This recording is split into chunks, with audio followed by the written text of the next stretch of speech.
Hello and welcome to another video from Strictly Amateur Gaming.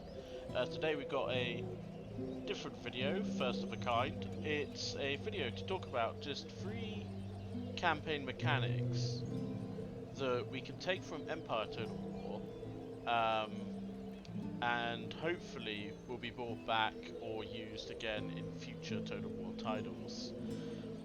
So, just a quick one about me. I've played basically all the Total War games all the way dating back to Medieval 1.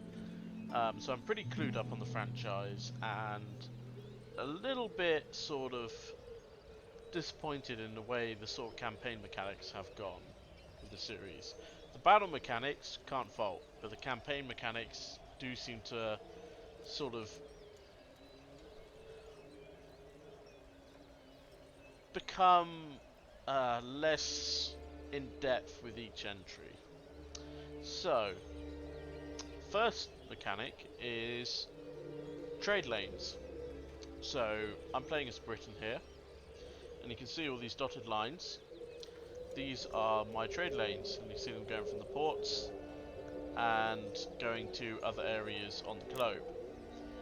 And if you hover over it, it shows you how much income. So this trade route is giving me 51,000 income. Reason why I really like that, A, it shows where your trade's going, and it's no longer just a between different factions. It's no longer just trade between different factions. It's also between your areas of the globe, which is really cool. And the other thing you can do with them is, if I take my navy here, and I'm at war with, say, France, I can raid their trade by sending this fleet to raid their trade lane. What I can also do is blockade their ports where the trade lanes go to. So if I blockaded this port here, it would prevent the trade from this trade lane. But they may still have trade lanes from other areas. So they've got one here, look, in Marseille as well. So it's no longer just capital to capital trading. Second mechanic, which is linked to the trade lanes, is the trade nodes. So in Empire Total War, you've got 4 sort of trade hub areas where you send a fleet. If I send it into this area in the top left here, and then send it to the coast of Brazil, 2 turns or 3 turns later, it will show up in the coast of Brazil. And what you do, you've got your trade ships here. In this case, they're Indiamen. They're not combat ships at all. They've only got 12 guns. They can't do a lot. They're slow. But when you sit them on a trade node, which is this yellow anchor here, they generate income. So at the moment we're in the Ivory Coast, and I've got 4 fleets, each with 10 Indiamen in them. And if I go to my trade tab, I am creating 9,316 income from these trade hubs, because they're trading in ivory, which is 17 gold per item. Now, what this does, not only does it just create another stream of income, also creates another trade lane, which we can see here, which can then be raided by other factions or yourself. But it also creates a new decision to be made, because you don't want to just send out your Indiamen on their own, because if your enemy, if France for example, sent a small fleet, wouldn't take a lot, they could take out all these Indiamen and then I'm 10,000 income down. So I've got to split up my navy as well to not only defend this trade hub, but all the others where I've got my trading ships. So you've really got to split up your resources, which is something in the modern titles you don't really do, especially with recruiting directly to armies. So what you find, especially in like Warhammer 2 for example, Warhammer 3, is for the first 50 turns, you've only got 1 or 2 armies, and you just kind of move them around